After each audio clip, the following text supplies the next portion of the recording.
Hello and welcome back to the Drama Coach podcast. Today I'm joined by actor Helen Goldwyn. Helen is an experienced performer with a wide-ranging career across acting and voice work, and she's currently part of the company of Allegra, the new play starring Dame Maureen Lipman. She's covering two roles, Allegra and Anna, as the production tours before heading into the West End. Many of you may know Helen online as a real character, where she shares brilliantly funny, sharp, and refreshingly honest reflections on the acting industry. That's actually how we first connected, through that kind of content that makes you laugh but also quietly think, yes, this is exactly what the industry can feel like. So today we're going to chat about the reality of working professionally as an actor, touring, understudying, staying ready, social media, rejection, resilience, and what young performers can learn from someone who is very much living the performer life. So welcome, Helen. Hello. Hello. Hi. Lovely to be here. Thanks for asking me. You're so welcome. It's a real joy to have you here. So would you like to start with telling us a little bit about yourself, maybe way back to how you first got into acting, if you're happy to share? Well, I have been in the performing arts for as long as I can remember, really. I started training professionally when I was 12. I went to Arts Educational and I did the full-time ballet school. It wasn't a boarding school, it was a day school, so I was commuting an hour and a half each way and doing all the dance and then doing all the academic stuff in the afternoon. And then I went straight on from there into the musical theatre course, also at Arts Educational. So unusually for nowadays, I didn't do a degree. I probably would have done one had I known the pathway that they have nowadays. I did a diploma and I started working professionally when I was 19, which is very young to be out there trying to support yourself in this industry. But I've been doing it ever since then. But my first professional job was when I was 14. That was through Arts Ed.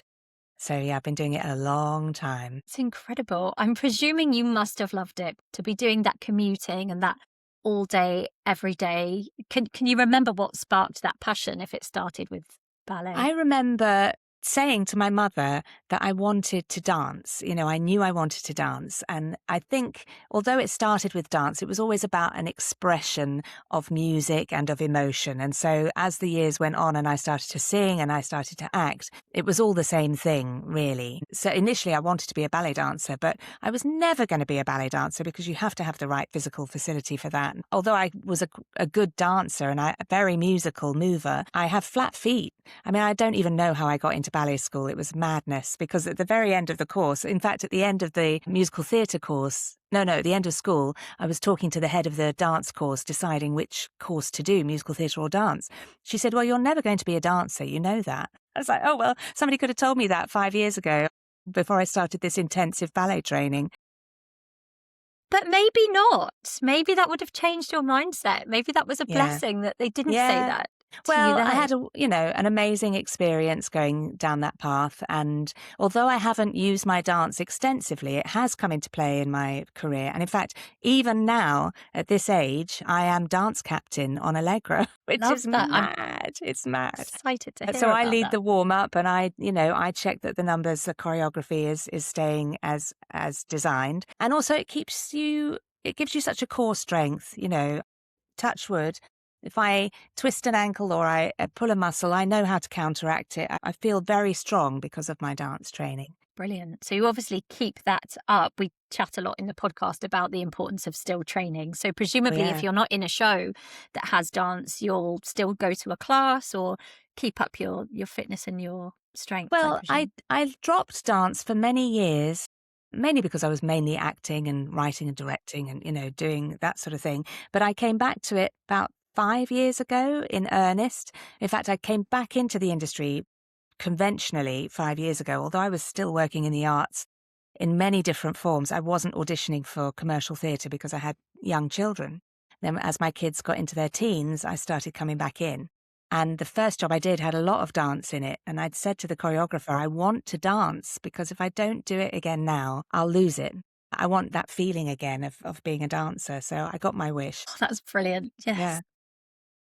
Let's talk about, so you talked about training formally and the moment where you wanted to do all of this. This all makes a lot of sense that you were destined to perform.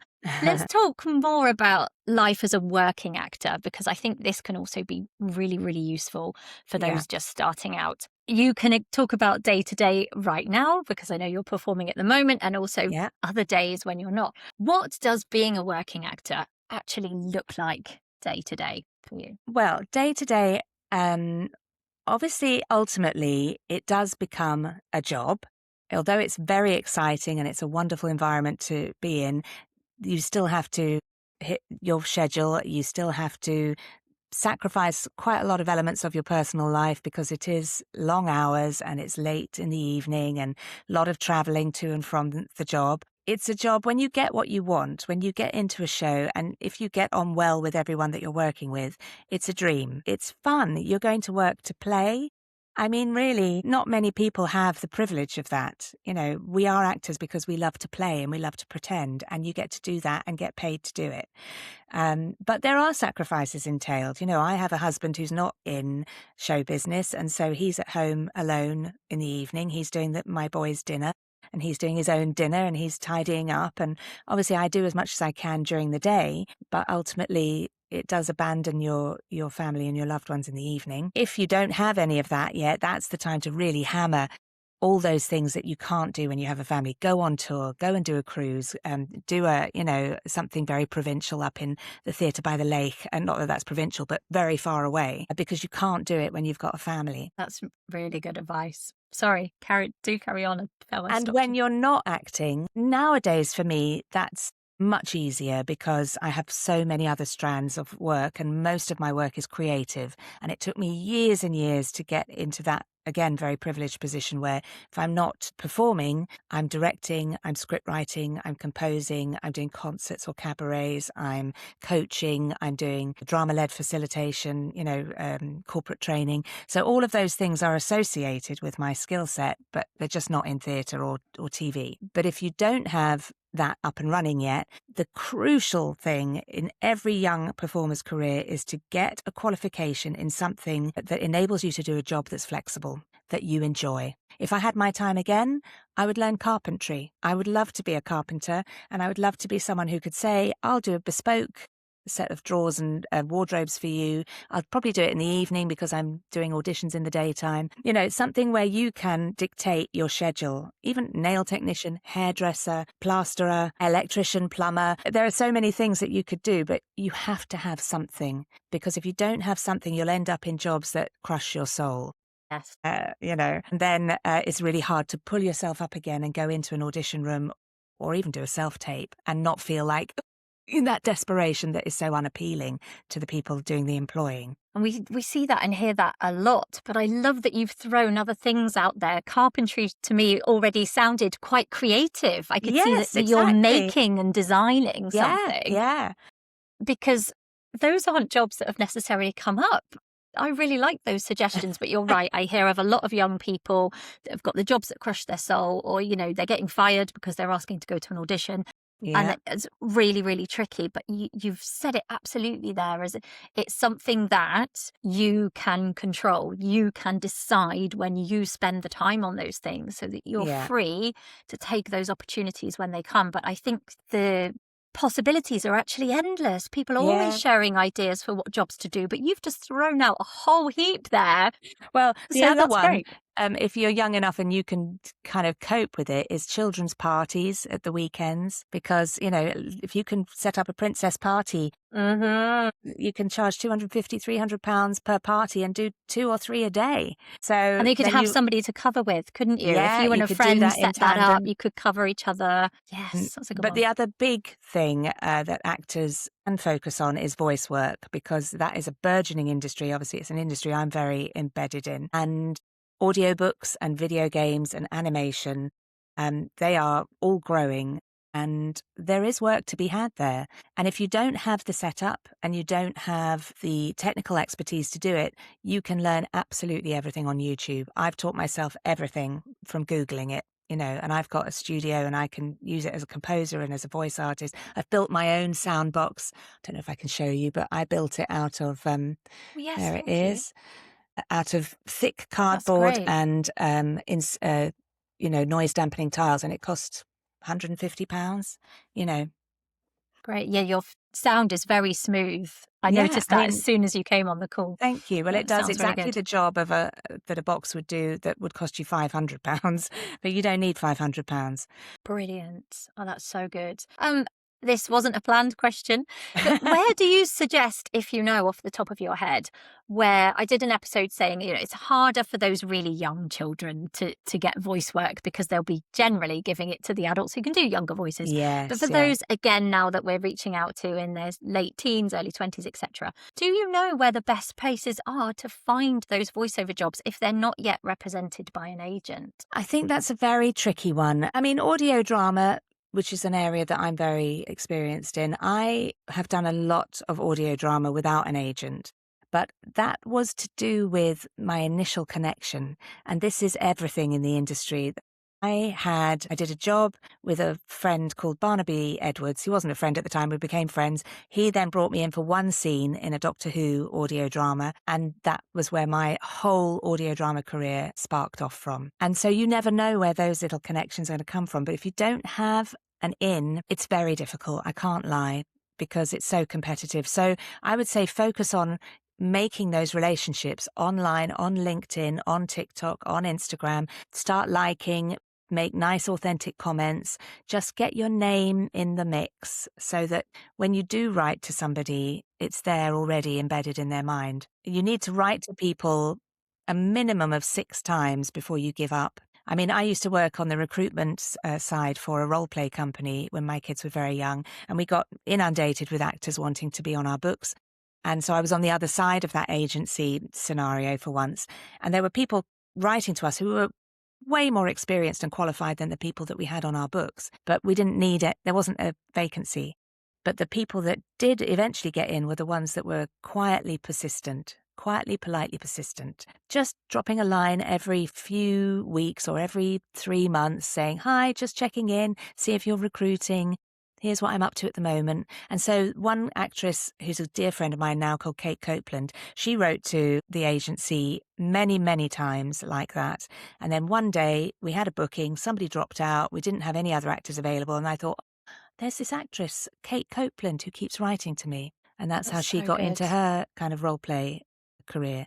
So persistence and resilience. And I like what you've said about it being polite with maybe something new that you've been up to, because yes, I think actors can feel like that's just sort of going out into the ether and never read, but I do hear that they are read, and we do Yes, yeah, need as humans to hear or see that name several times before it settles in. And that's yeah. really wonderful advice. I like that. And the sponsors of this episode are Scene Tribe, are all about connecting, being a tribe, making connections across the industry, because that is, as you've just said, often where you get the work from, because you make that Yeah, that good impression, or you're remembered, and then you're called yeah. back time and time again. So I'm really glad that came up. Thank you. This episode is supported by Scene Tribe, a new industry network for creatives built around your credits, your collaborations, and the work that you've actually done. If you're ready to be found by the right people, head to scenetribe.com. Right, back to the episode. I would say it's the foundation stone of everything, really, those connections. And I'm quite a reserved person within the realm of, certainly in the world of musical theatre. I was never an extrovert. I was never a theatre kid. I didn't like attention unless I was on stage, and then I was a massive show-off. And there are quite a few like me in the industry, and we're the ones that struggle a bit more because we're not upfront about asking for what we want. And I've had to learn over many years to do that. And that takes practice. You have to, if you see someone of influence and you've made a connection, it's okay to say, look, I would love to audition for the show you're doing next year. Please keep me in mind. Can I drop you a line? It's hard when you're shy, but you have to do it. Don't assume that they'll see you and remember you if you don't ask. There's nothing to lose. The absolute worst is, oh, sorry, we haven't got anything at the moment. You're not in Exactly, yeah. no worse situation than you were by not approaching. So thank you for sharing that you don't have to be an extrovert to go and approach someone. And we find it hard, don't we? I think actors being ourselves, it's easy to be a character, and it is Much so easier, much yeah. harder to go as yourself. It's so much more vulnerable and approach someone. That's really encouraging to hear.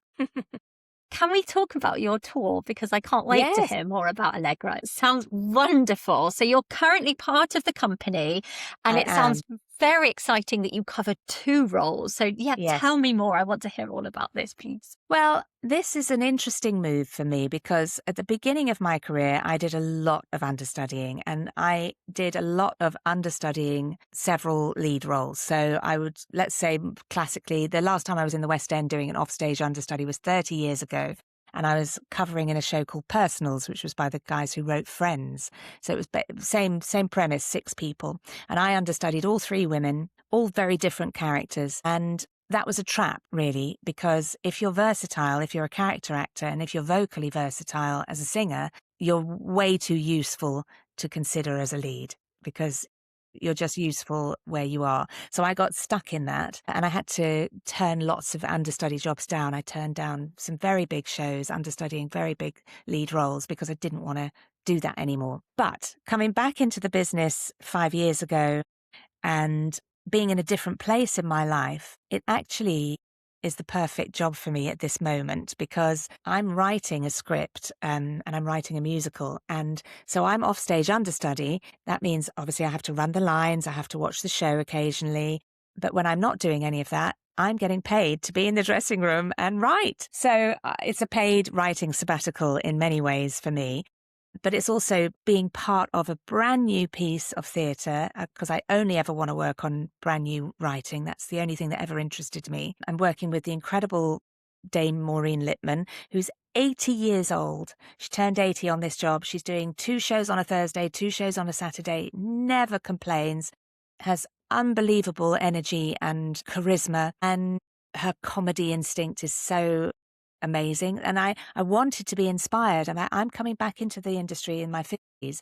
She's 80. I've got decades of career because she's proving that it's possible. And then the other actress I'm covering is Elizabeth Bower, who some people might know from Doctors. She was a regular in Doctors and in The Secret Life of Boys. Completely different character, person, casting to me. But again, it's a role that I can play. I think I'm more suitable for Allegra, which is what Maureen's playing. So yes, it's great fun for me to cover both. They're so contrasting. But the problem is when we're running the lines, me and Gareth Radcliffe, who's my male counterpart, we're both covering 2 roles. So we just have to say the whole show together. So we have to say everybody's lines. That's quite hard because you can't think about what you're doing with props or what you're doing physically on stage. That's the tricky part. But yeah, it's wonderful to be part of a new show. It's wonderful to be with this amazing cast. We've also got John Middleton in it and Bailey Patrick. Both have done lots of stuff on TV. And working with Stephen Mear, who I worked with 23 years ago at Chichester. I wanted to work with him again. There were so many pluses to the tour is 8 weeks and 4 of those weeks I can commute from home. So it's not really a tour. Good. So that was the only reason I felt I could do a tour. Otherwise, I don't think I'm at the stage where I could do that because I still have a school-age child, So Yeah. those are the restrictions on us. Then we're going into London for 5 weeks. Yay! That's So wonderful. I don't know if I'll get on. I suspect not. I think Maureen feels the weight of the responsibility. It's a brand new play. People are only coming to see her. Can you imagine the massive groan there's going to be if they announce that she's off? I don't know. I've seen some incredible understudies. Yeah, it depends on the person, doesn't it? Yeah, yeah. How exciting to be 80 and doing all of that. And yes, how inspiring It's very inspiring. And to not just keep going, to be loving it. yeah, That's yeah, brilliant. yeah. No complaints, no kind of aches and pains or anything like that. Just get on and do it. Proper professional. Absolutely. How do you manage to look after yourself? And again, the people that we're talking to are younger, but they will need to look after themselves. I can't imagine what Maureen Lipman's routine is to look after herself. But sort of tips and tricks to look after yourself, both whilst waiting as an understudy. Obviously, you keep yourself busy, and also whilst performing. What can they do to look after their mind, body, and souls? Yes. Well, I think mind first is the most crucial part of it because it's so easy to hit the decline very quickly, especially if you've just done a job and then the next thing isn't coming along. I have been very up and down in my career and in my mental health, as almost all, I would say 99.9% of performers have that journey. And I think you have to, A, give yourself permission to be like that, because you've got the capacity to feel euphoria and excitement in your life if you're a performer. And so, as with everything in nature, there's a opposing force to that. If you can feel that high, you've probably got the capacity to feel that low as well. So you need to understand that about yourself and not feel ashamed and say that that is part of this journey. It's going to be a roller coaster. And I choose the roller coaster because that's preferable to living a vanilla life on one level, because that's not who we are. So if you want the highs, accept that there will be lows. When you feel those lows coming on, you have to establish what your strategies are. So exercise is crucial. Being outside and connected to nature, listening to music or listening to podcasts or reading something that will distract from this sort of self-obsessed pattern that we have as people who are trying to be in show business. Do something for someone else. Make a contribution to somebody in your community, whether that's an elderly person or a relative or a friend that needs support. Don't get too caught up in somebody else's problems, but just make a contribution, and you'll be amazed how that makes you feel happier and proud of yourself again, and takes you out of yourself. Yeah, you've got to keep fit. You've got to keep talking to people. It's quite easy to shut yourself away and say, nobody understands, I'm having such a miserable time. But everybody's having their challenges, and people will always be there for you. And if you don't talk, then it escalates very quickly. You have to kind of lance the boil of all that tension and use your friends as the support network that they all want to be. Gosh, there's so many things. And when you're working, you have to get your sleep. You have to not drink too much alcohol. Don't do anything other than alcohol that's bad for you. Eat healthily, take vitamins, keep hydrated. You have to be drinking loads and loads of water, looking after your voice. Don't eat late at night, because then you could get acid reflux and that will affect your voice. Yeah, you've just got to take really, really good care of yourself. The voice is affected by everything that you do. So if you really want to be a professional and you want to have a long career, you have to be sensible about it. And in my mind, I feel I'd be inclined to find that easier when I was working and I was busy. I need to make sure caffeine as well. I can see that sometimes abused by young ones. But yes, I'll really look after myself, because I'm like, oh, well, I'm in this production or shooting for this. And then I can imagine I could have dips, just like I might have a mental dip, that all of that, I feel like, I know it doesn't because I pull it back, but I can see it happening sometimes in youngsters, that then they'll dip and be like, well, I can have a drink or do this or that because I'm not in something. But then you might be called, and then you're not in your best shape to look after yourself. So I'm really glad that you brought that up. And you're the first person to bring up doing something for someone else. I'm a big advocate for that, but nobody's talked about it on the podcast. And there are down times. I think that's beautiful. Go and, like you say, get out of your own head and go and help somebody, because that will make you feel good, and just, switch that mindset. And also to connect to that idea, I mean, there's this phrase that irritates people, which is make your own work. And I don't believe you can make your own work. You can put on your own production, but you're not going to make money from it. What I think we mean by make your own work is carry on being creative. Keep on expressing yourself, because don't wait for permission to be the creative person that you are. As actors, it's one of the few sort of arts-related things where we think that we can't do it unless someone gives us an opportunity to do it. But now, with all these platforms on social media, the fact that we've all got a video in our phones, we can all edit, we can all use the software. There's no excuse not to be recording scenes, recording monologues, doing sketches, doing comedy improv with your friends. Just get a tripod. That's what I did with my friends after lockdown. I said, let's just get together and do some comedy improv. And that ended up being a pilot of a whole comedy show. Not that that was what we wanted, but it came out of us just being creative and wanting to have fun. Set up a play reading in your home and connecting to this, making a contribution.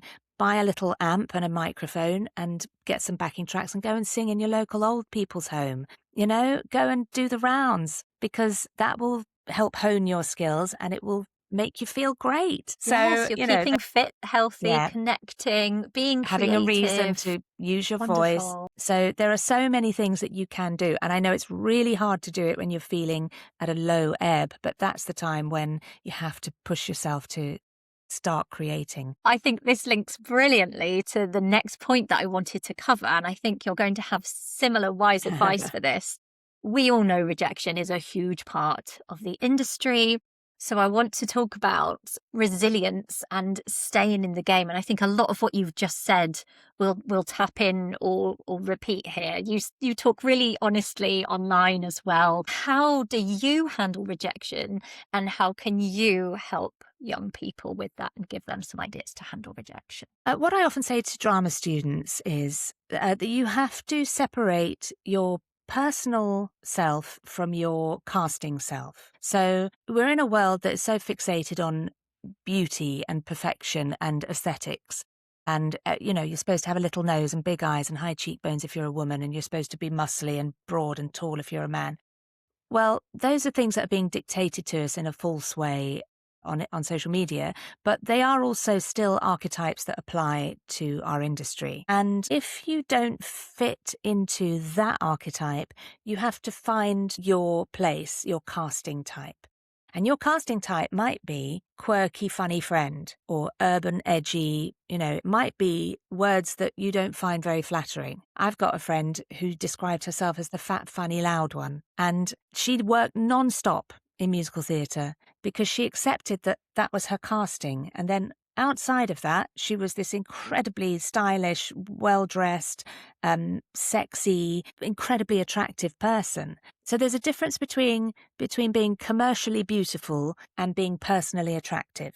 And I think if you can really focus your energy on looking in the mirror saying, I am a really attractive person and my casting is this, then you've got a good starting point, because the two things are completely separate.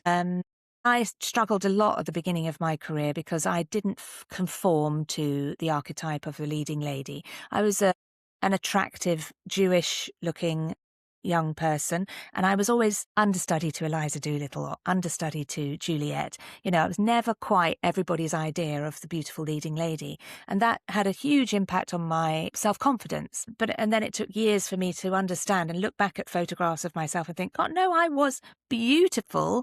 I just wasn't beautiful in the way that the industry wanted me to be. So if you can get that idea in your head very early on, I think it will help. You have to know your casting. If you don't know your casting, ask people around you to give you helpful developmental ideas. Nothing cruel, nothing negative, but you have to be open to people saying things that you might not want to hear. And if you can't be open to that, then you're kind of restricting your potential. So resilience, yes. So if you've got that idea that you're not right for that casting, if you go for a job, you're not quite right for that role, or you're not quite right for that creative team, it takes the personal element out of it, because it can feel intensely personal. It's like, well, they didn't think I was pretty enough, or they thought I was too fat, or they thought I was too thin. It's nothing to do with you as a real life person. It's just to do with this creative vision that they have. So nowadays, of course, because I've got so much other stuff going on and acting isn't the be all and end all, I can go into an audition and go, well, if you like me, great. If you don't like me, great. I've got other stuff going on. And that's what I mean by being creative as well. If you can say, right, I'm going for this job, I really want it. If I get it, great. If I don't get it, I'm going to work on this little project with my friends. I'm going to do some comedy sketches, or I'm going to write my script and I'm going to send it off to BBC Writers' Room. You have to have an alternative that's still creative and still something to look forward to, so you don't hang all your hopes on that one thing, that one audition. You've got like a win-win energy. Yeah. I remember something that happened to me recently. I was like, oh, if I get it, it will be this. But if I don't get it, I actually get to see my daughter in this. So either way, I'm happy. And I was quite relaxed, I suppose, and brought my best self and got the role. Yeah. And I think it's easy when that's given to you, when the win-win's given to you and is clear. And it's harder, which is why you said that make your own work.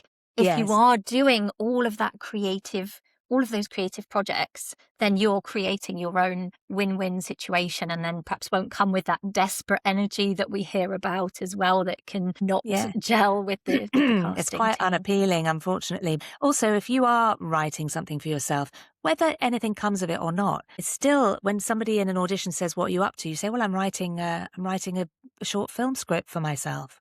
And then that makes you seem much more positive and dynamic, and it will make you feel more positive and dynamic. And I would say that those writing, if you are someone who has an impulse to write or to write music, you never know when those things come into play, because I was working as a director with Big Finish Productions, which is where I've done most of my audio drama work. And then one of the producers said, "Oh, do you write?" And I said, "Yes, well, here are some of my scripts that I'd written speculatively for no money, for fun." And they read that and they said, "Great, all right, we'll commission you to write these episodes." So those things that you're writing that you're not getting paid for, those are your calling cards. That's where you're showing how, you're motivating yourself. I've actually found it really cathartic as well. I write with a friend. We do it less now because she's got a full-time job. But I felt the whole experience, and for various reasons, we said we're not doing anything with it at the moment. We're just writing for the fun of it and the creativity. But the experience and the going through it and the thinking of characters and life situations that had happened to us on the other foot, on the other character, reading aloud the other character's lines was invaluable. It's Regardless, even if that script just, I was going to say gathers dust. It doesn't really do that on your laptop. But even if it just sits there, the experience was great. And I do enjoy talking about it as well. It keeps your brain alive, I think, and your creativity alive. So that's really, really good advice. I'm going to scan through my rejection notes and see what else I wanted to. I think you've covered all of this. Yeah, so I think with my question of for teens in particular, or early career actors who are taking this no very personally, I was going to ask what you would say, but I feel that you've said about separating your casting type from your personal type. What else can they do other than that when that is still stinging? Well, I suppose I remember seeing an interview with Tina Turner in a documentary about her, and she obviously had this very successful career with her husband who was abusive towards her, and then she got out of that relationship and she gave him everything. She kept her name and she started again from scratch. And the interviewer said, "How did you keep going even when times were so hard?" Because she had total wilderness years. She said, "I always felt in my core that I was special, that I had something that nobody else had." And I think certainly that's been my driving force in my career. Even in the face of unbelievable rejection mainly before I even got through the door, I could not get through the door to get auditions. And so my persistence was fueled by rage more than anything. I was like, "You don't understand how special I am. If you won't see me, you won't know how special I am." So that, very fortunately for me, I guess, has been a core belief that I couldn't get rid of. There were times where I wished I could get rid of that belief, but I couldn't. I just knew that I had something that other people didn't. And you have to nurture that feeling and hold on tight to that feeling. If you believe you're special, you are. And the fact that those people can't see it is their loss. And you have to keep that mantra in your head. Well, your loss, because I know I'm special. And sure enough, somewhere down the line, somebody will go, "You're great." They'll recognize your specialness. So you can go into an audition and try and conform and try and be one of the ensemble and sing what they ask you to sing. Or you can find your song or your speech that you know is perfect for you and you go in and do you. You've got options. You can choose which one you want to do. The people who go in and do you tend to be the ones that rise into the leading roles because they are being individual. And they're saying, well, 9 times out of 10, I'm not going to be right for this, but the 10th time, I'm going to get a great part. Probably be remembered on those 9 other times. They weren't right for the part, but we remember them, their name, and they might be right for that thing. Yeah. And on the flip side, there is nothing wrong. I follow some fantastic performers that want to be ensemble and have built a fantastic life. They get to perform every night. Absolutely. They are paid. They are working in the West End or wherever. I think, who was I watching? She said, "Oh, I said I'm in Frozen," and my friend said, "Oh, are you Anna?" Or Anna. No, I'm in the ensemble, and that's where I want to be. I'm not trying to be Elsa. It's a great job. I am having a blast living my dream. Yes, you don't have to be listening to this. You don't have to be a lead role ever. to No. be a performer if you don't want to, and follow And that, to have a that gut and that great feeling. career, you can have a great career doing that. It sort of depends on what drives you, Everybody's got a different driving force. And I always knew I wanted to be challenged and scared and, I just wanted to be intellectually challenged all the time. And the times where that has happened in my work has just been blissful. So get what you want, and it's blissful. I'm interested that you said scared, actually, because I can resonate with that. But I'm always encouraging the students do it because you love it. But there is an element of scariness, isn't there, and nerves as a performer. What excites you about being scared? I have always set out to push the boundaries of my potential. I've always wanted to fulfill all my creative potential.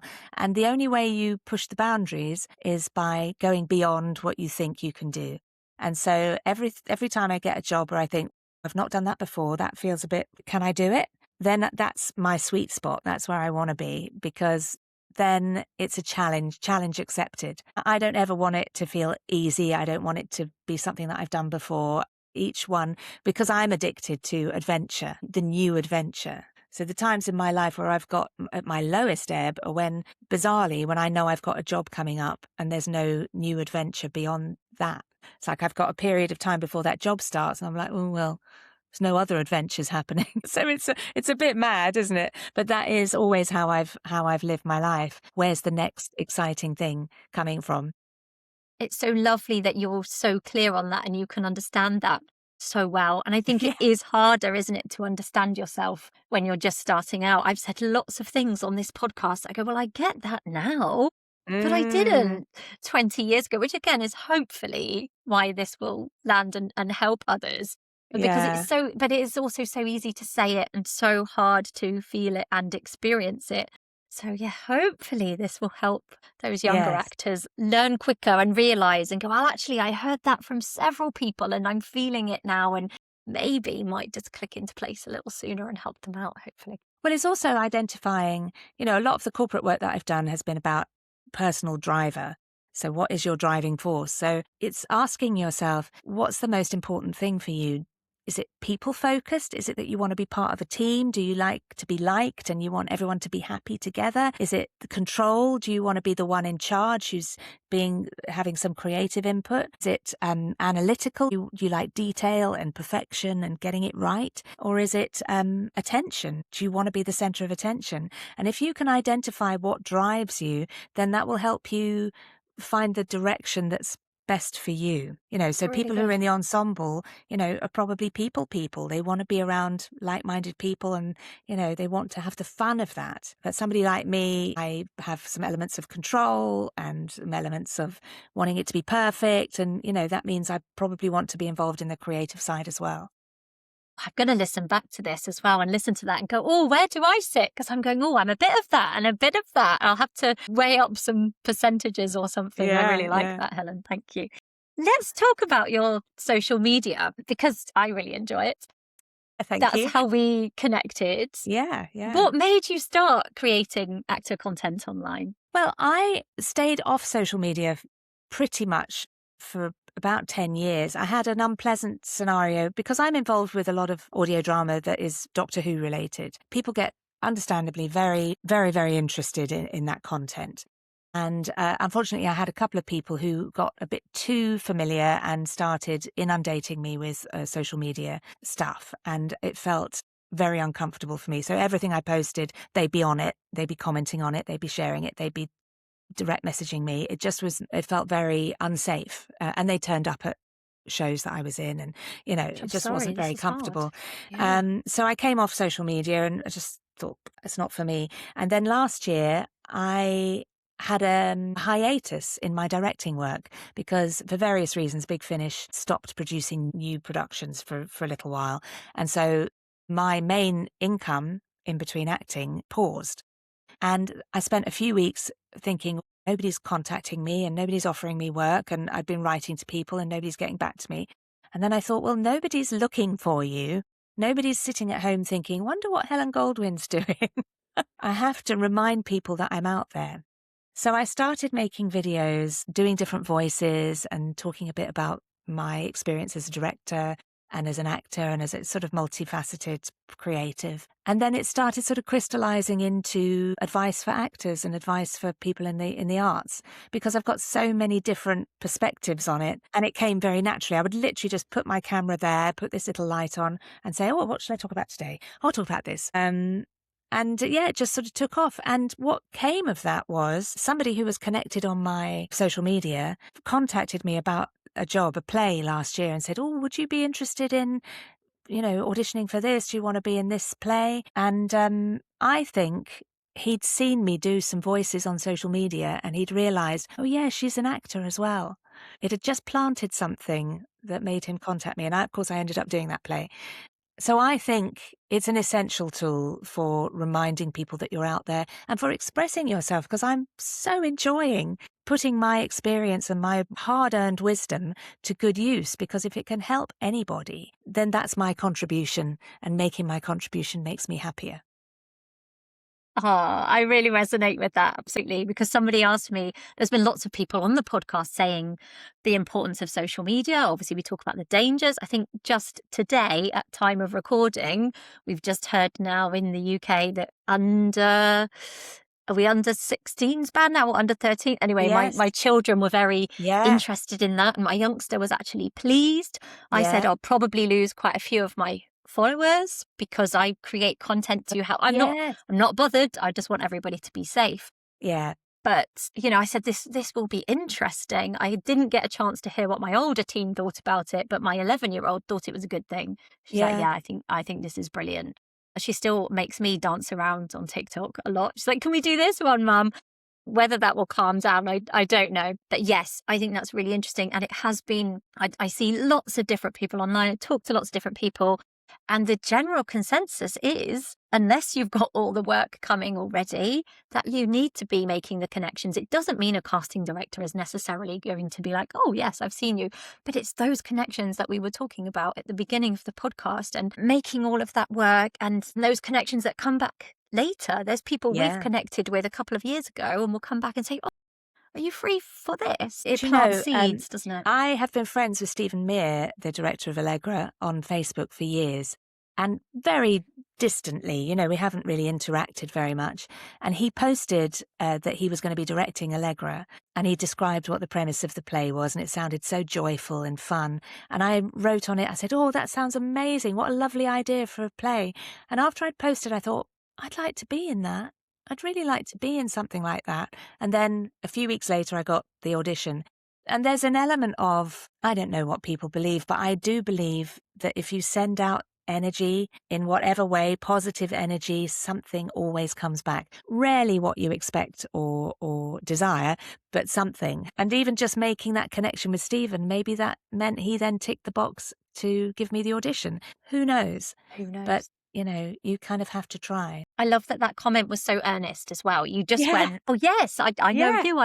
That sounds brilliant. And that was so earnest. And then it maybe set off in your mind, possibly in his.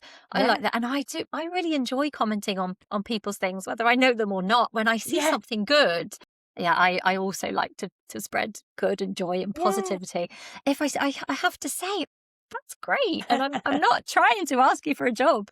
No. But if that comes, even better. It's the authenticity. And obviously, because I'm on the other side of it as a director, and people approach me because they want to be considered for audio drama. And some people do it brilliantly and authentically, and some people it's a schmooze. And the schmooze is off-putting.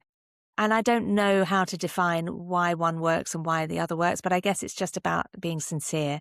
Because if you're going to write to someone and say, oh, I love your work, nobody believes that. It's like, it's got to be more personal and it's got to be authentic. And often, I must say, somebody will like a post or they'll comment on a post and I will think, they might be right for this part. And I have certainly cast people because I've remembered them because they've commented on something on social media. So, it certainly does help. Yeah, it's worth it. And, at the very least, maybe you've made someone smile or you felt good saying that nice, honest. I think that's the point, the honest. And I'm very fluffy online. I'm just like, that's great. But I can't help myself. And I'm probably quite busy doing other things. And I probably should put something more tangible. But yeah, if I love something, I'm like, oh, great, heart face, star face, whatever. But I think there is nothing wrong. I think there's nothing wrong with that. I think it can only do you good. I Yeah. would hope. Yeah, nice. I like that. And putting out good in the world, I think that aligns very nicely with the podcast and with everything that I'm hoping for and trying for. So I think we've covered in this social media bit whether we think it's useful for Yeah. actors and how they can perhaps use it. But coming back to your negative experience online prior to that, how can these young actors, I mean, there might not be an answer, but how can they protect themselves from that or similar? Is it possible? Well, don't engage. Never, ever engage with anyone who says negative things or anyone who DMs you that you don't know. Just don't engage. I've had to, on my social media now, I've put no DMs about casting because I won't cast, although I've just said if somebody, likes something, it will remind me that they exist. But I will never cast someone from a connection on social media. Don't send me your demos on social media because I'm never going to listen to them that way. I can't file them like that. It has to be through the right pathway. And even so, now that I've said no DMs, I'm not getting any approaches about casting. And I have had a couple of people say, oh, that's a bit churlish. But it was actually, I was finding it very difficult. People were messaging me and I was thinking, oh, now I'm going to have to tell them that I don't cast this way, and it's very difficult. Then. Yeah. And I understand I'm an actor, of course, and I know that we don't have access to directors on social media very often. They are private accounts, and I'm not private because I want to interact with people, but I'm not there to cast you. I'm there to give advice and get some work myself. And I think absolutely. And there's no harm in putting that. I was reaching out to a few people, I think, about the podcast, and somebody said no DMs at the top, and I was about to, and I saw it and I thought, oh, right, respectfully, I won't contact them. Of course, because that could be really, that's the first thing you wake up into the morning, there's loads of DMs of the same thing, and if it's not sincere, that's exhausting. Then you're putting your energy not into creativity at all. So I think that's such good advice, especially if somebody's got a big following and, like you say, is perhaps directing things. That's a really good one. Just pop that within your bio. Yeah. And I think the other thing to remember is if someone is persistent, you are under no obligation to be polite. I mean, if it comes to the point where you have to say, don't contact me again.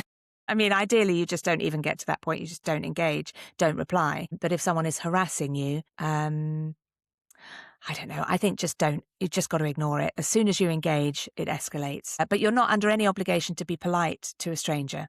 That's what I'm saying. That's good, because a lot of actors can be people pleasers, can't they? And so, yes, you don't have to be. That's a really good piece of advice. Can we talk a bit more about acting craft and preparation? Yeah. When a script lands for you, so perhaps you've got that role, here's that script, where do you begin with that? I think for me, again, it's using all these tools and strategies that I've learnt from my corporate work, this driver. What drives this character? What is obviously their history? Are they extrovert? Are they introvert? Where do they get their energy from? I had a brilliant voice teacher in school who said, you can't lose truth from the voice. And what he meant was, as long as you know everything about that character, who they are, where they've been, why they're here, where they're going, you don't actually have to do anything. You don't have to act. You just be. So there's no contrivance to how I act. I worked with somebody last year who one of the first questions he asked me was, oh, what technique do you use? Are you Meisner? Are you this? Are you that? I was like, well, no, I just make it up. I pretend. I just do what I feel. It's instinctive. I don't want to over-intellectualize it. I think you just have to be that character and then things will emerge. But of course, some people are more technical than that. They think about the physicality. And often I have to, certainly for voice, I have to picture very vividly the physicality of the character. Are they large? Are they small? Are they tall? Are they sprightly? Because that informs the voice. And that's the same for stage. You have to really hold that vision of who you are, core of your imagination, and then all those physical traits will emerge. And then, of course, there's line learning, which is actually, last year I played this character Lee in a play called Lee, and it was basically a two-hander with the third actor coming in for 10 minutes. So it was a two-hander. As we kept running it in rehearsals, I would come home and panic at bedtime thinking, what if I forget the lines? What if I forget the lines? And then eventually I just told myself, first of all, it's not brain surgery. Nobody's going to die. Second of all, if I have to ask for a prompt in the early stages, nobody's going to die. It's just a play. We're not doing rocket science. We're not changing the world. I think it's taking the importance of it away. It's just a play. And if you can take away the panic by telling yourself that, the chances are you aren't going to forget your lines. I was about to say that. Yeah, perfect. And again, I wish somebody told me that 20 years ago. And I did do it. And I was the lead in a 2-hour play and on stage the entire time. And I probably only messed up a couple of lines in the dress rehearsal. But the fear, just describing that, I can remember it again. And if someone said, I might have been a bit offended if they'd said, come on, Lise, no one's going to die. I might have been a bit annoyed. But it might have started something in my brain going, do you know what? If that's the worst case scenario, that is not life or death. I think that's really refreshing advice. Thank you. Well, my husband, who, as I said, is not in theatre, sometimes I'll come home and I say, oh, it was a really hard day today. And he goes, oh, yeah, it's hard working down the glitter mine, isn't it? Glitter mine. Oh, that's beautiful. I'm going to take that. The glitter mine. It is hard in the glitter mine, yeah. Yes, it is. Mind, body and soul. It is hard, but we generally love it. Yeah. I like that a lot. It's so sparkly. Yes. How does this preparation change then between theatre, audio, screen, comedy? Is it always the same? You see it, it's truthful, or are there different things you do for different types of work? I think for me, it's all the same. Whether I'm performing, whether I'm acting, singing, doing comedy, writing, composing, as you know from your writing experience, that is acting. You're stepping into the shoes of some other character. If you're singing a song from a musical, you are playing that character. And that the reason that they sing is because it comes from the truth of that character. And everything that I do is grounded in that truth.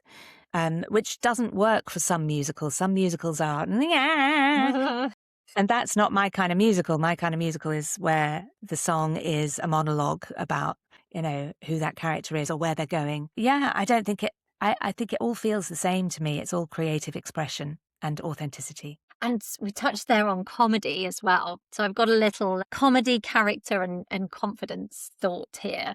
So your work online has a strong sense of character, comic timing. Yeah. Were you always comfortable with timing? I'll just say that again. Were you... Timing, yeah. Yeah. Were you always comfortable with comedy? Yes. Yeah. Yes. And I wish that somebody had told me in college that that's what I should focus on.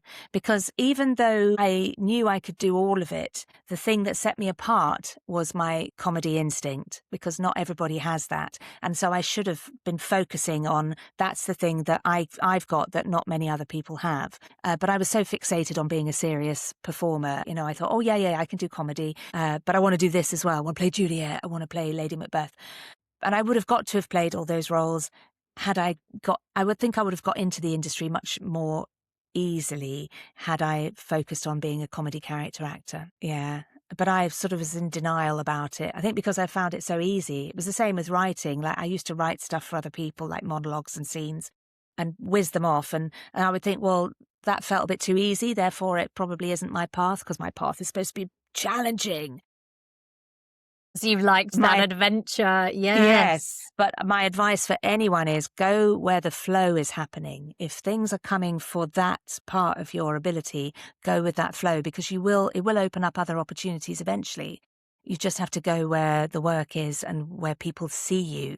Do you think young performers can sometimes try too hard to be funny? What is funny when it's easy? What is comedy? Is it all in timing or is it a whole lot more? Truth. It's the truthfulness of something. So if I think when I played Ange in Abigail's Party. I thought you were going to say that. That's the play I was thinking of for when I had to be Beverly and learn all those lines. So how funny. Oh, brilliant, brilliant. Yeah, one of my favourite plays. I love her mightily. My Ange I couldn't play her unless she was all hunched over like this and she had a cigarette all the time. And she just believed everything she said was interesting. So even when she was talking about how to make pilchard curry, what you do is you put it in a bowl and then you add some spices and then you eat the pilchard curry and it's really delicious. So she means it. it. It's, and that is what makes it funny, because to her, that's her normality. But to everyone else, they can say that that person is not normal. Yeah, it's the same for It's all the comedy. truth. Yeah, that's perfect. That's really good advice. Don't just go and try and be funny. Play the truth. Just be that character, however outlandish they are. Well, there's a great example. There's the latest Jennifer Lopez film with Brett Goldstein. Seen it. I think it's called something naff, like Love Story or something like that. Okay. It's not a very good film, but there is another actress in there who totally steals every scene. And she's like a manic 42 weeks pregnant and still at work. She's a workaholic, and she's talking to everyone like that. You told me this. And because that's how that character feasibly is. It's a really over the top performance, but it's so funny because she's so pregnant, she doesn't care. I can see that. I can see that so clearly through you. Yeah. Fabulous. So let's start thinking about our young performers. I know we've thought about them throughout this whole chat, but for these young performers who are listening, who want to be an actor or a performer, what should they be doing right now, this week, when they listen to this? What can they practically go and do to help themselves? I think the younger you can start having a mantra about yourself that you repeat, the more you can shape the way you think about yourself and about your career. So when I was about 19, I was in a tour of My Fair Lady, and I was introduced to a book by a writer called Louise Hay. It's about positive affirmations, how your positive thoughts can affect your health. And there were all these affirmations that you were supposed to say to yourself in the mirror. I am enough. I am perfect as I am. I have all the potential to be everything that I want to be. It's really hard to say that stuff, particularly in this era of social media where we're constantly being told we're not good enough, we're not beautiful enough, we're not this, we're not that. You can do the work yourself and start saying it to yourself every day in the mirror. I'm amazing. Look at everything I've achieved already. Look at all the obstacles I've already overcome. Write down a list of all the things you're proud of and read it to yourself. Look at all you've done already and look in the mirror and say, I love this about myself. This aspect, I've got a bigger nose than my friends, and that's going to be something that I'm really going to use in my casting. I'm going to be unusual. I'm going to be this ethnicity casting, and I'm going to embrace that, or I'm going to be this heritage and I'm going to embrace that. That is absolutely the essence of who I am, and I'm proud of it, and I love who I am. And you might say those words at first and they don't feel authentic, and you might even cry. I cried the first time I tried to say it because I was so down on myself. But the more you practice, the more your brain starts to believe it, and then all the cells in your body begin to believe it. And then when you go into the audition room, everyone on that audition panel will believe it as well. I'm going to take that today too. That's fabulous advice. And just hearing that and going, gosh, yeah, that is hard to do. And for you to be honest enough and say, well, that made me cry the first time I did it. I can well and truly imagine and feel that. I'm going to do that, listeners. Even the parents do it. Even if it's not about your casting, you're doing an amazing job holding everything down, still supporting your young performer, listening to this in your spare time whilst you do everything else to try and help them more. Go and look in the mirror and tell yourself how awesome you are, which is not very British. I know most of our listeners are from the UK, and it's not very us, is it, to go and love ourselves? It's seen as something you just don't do. Do it, because just like you said, that's going to resonate through your cells of your body and make you happier, healthier. Yes, I'm going to do that too today, I promise. Good. Let's tie this to the parents then. What does being a supportive parent to a young performer, what does that look like? Because I know it can be very caught up in all sorts of good intentions and things can go wrong. What's your best advice for how parents can support their young performers? I think it's being a solid rock of belief. Like you have, just as I've talked about, that the individual believing in their specialness, you can believe in their specialness with them. And when things don't go right, it's worth looking at the language that you use to console, because often we say, well, the audition went really well, but you weren't wearing the right clothes, or the audition went really well, or you sang really well, but the acting wasn't maybe up to standard. if we can get rid of the word but and use the word and that will help us find more positive language around it. So the audition went really well. I heard you singing, you sounded fantastic. And what we want to do next time is make sure that the scene has been rehearsed just as much. So much You more went in there, positive. yeah, you went in there, you did a brilliant audition, and next time we'll really think differently about what to wear, maybe wear something that's more in keeping with the style of the show. So the but, that sandwich that we give, the feedback sandwich, kids can feel that coming. Take the but out of it. You did great, and next time we're going to make this even better. So simple. Swap your Yeah, but yeah, for yeah. an and. That's so swap your butt, simple. lose your butt. Easier said than done, I'm sure. And I'm going to I love that every time I get a podcast guest in, I can take something away myself as well. Thank you. I've got 2 things to do now. That's when I It's chat gonna to be my kids busy. later. Yeah, no, that's brilliant. That's a really easy swap that can make a huge difference. So we're sort of looking back and looking forward now. We're sort of getting to our final section. What has acting taught you about yourself? That I'm not like other people. We're in a era where there's lots of diagnosis and lots of medicalization of difference and neurodivergence, and I have a very neurodivergent family. I don't think I'm on the autism spectrum, and I don't think I have ADHD, but I am not like other people. I have different driving forces. I'm incredibly over-emotional, oversensitive. I am a sponge for other people's emotion, as many performers are, and I accept all that I am. I think in the past I used to think, oh God, I'm a weirdo and people don't get me. And now I think, yeah, I'm weird. It's great. I'm unusual and I feel things really deeply, and that makes me a better actor and a better writer. And yeah, there's a price to be paid. Sometimes it's painful, but I'd much rather live that life than the alternative sort of easy path. I never wanted an easy journey, and I got my wish. But I tell you what, when I know several actors who've had a very easy journey, and then I know other actors like myself who've had to fight really hard to get where they are. And the people who've had it easy often get imposter syndrome. They don't enjoy the wins. They take it for granted. And then maybe they'll hit 10 years and they haven't built up resilience. And then the opportunities dry up and that's the end of the career. The people that fight for it, I know that every single thing I achieve, I think, go me. Yes, I've done really well and I'm really proud of myself. I spoke to someone the other day. They said, oh, gosh, it's quite unusual to say you're proud of yourself. I said, well, you should be proud of yourself. I am proud. I'm proud of every win because I deserve it. I earned it. I worked really hard for it. And I think that's another thing that we need to get better at saying to ourselves. Well done, me. Yes. I did really well.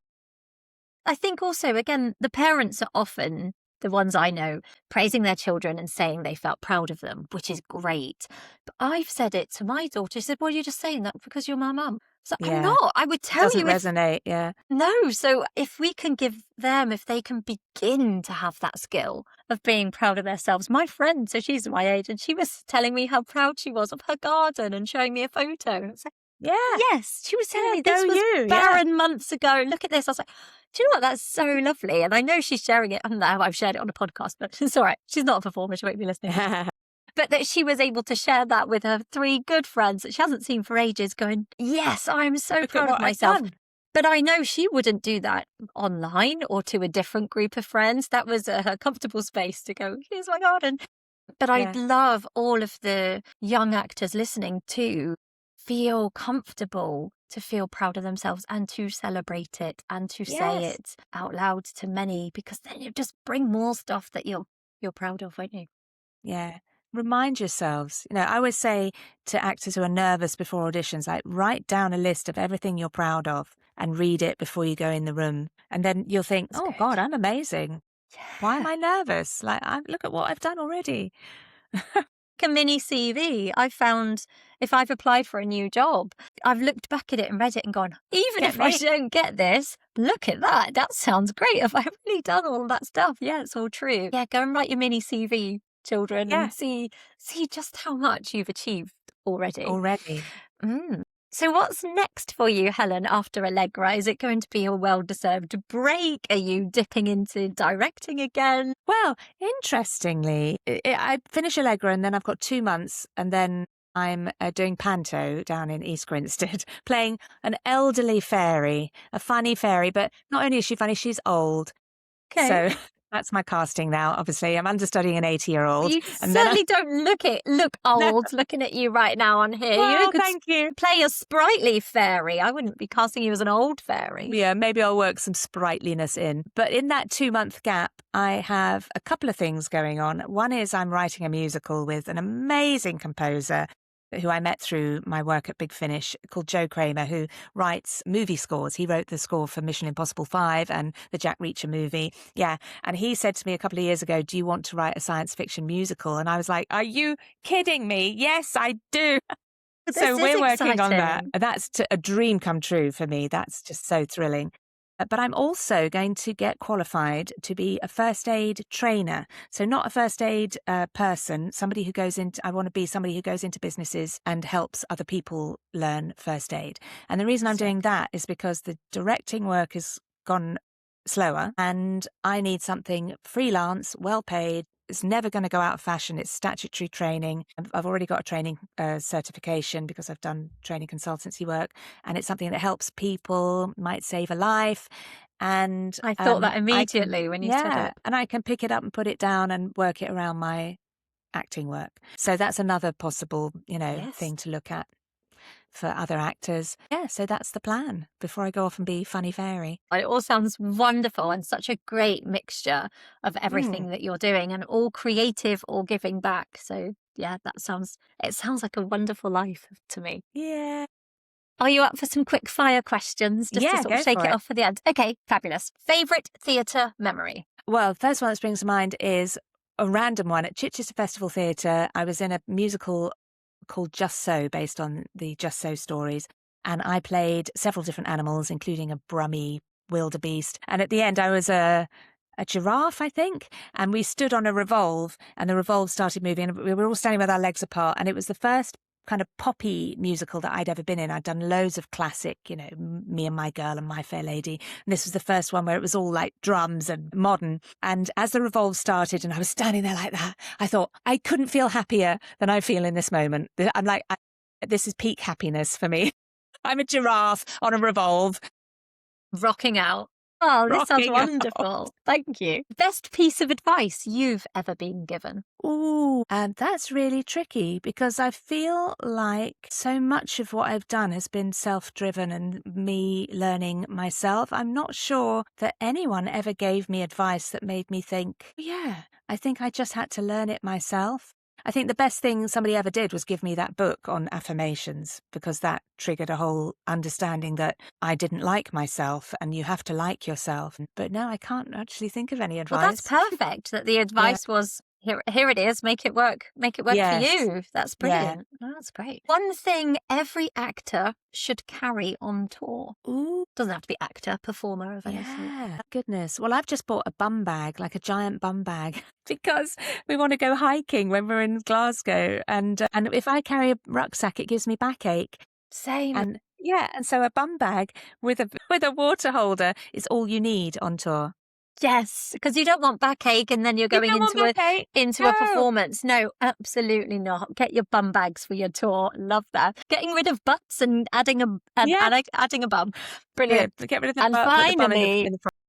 Most underrated actor skill or performer skill? I think the skill you need the most is learning how to be happy in between the acting. Understanding that you're not defined by whether you're acting or not. You're not defined by how successful your career is or not.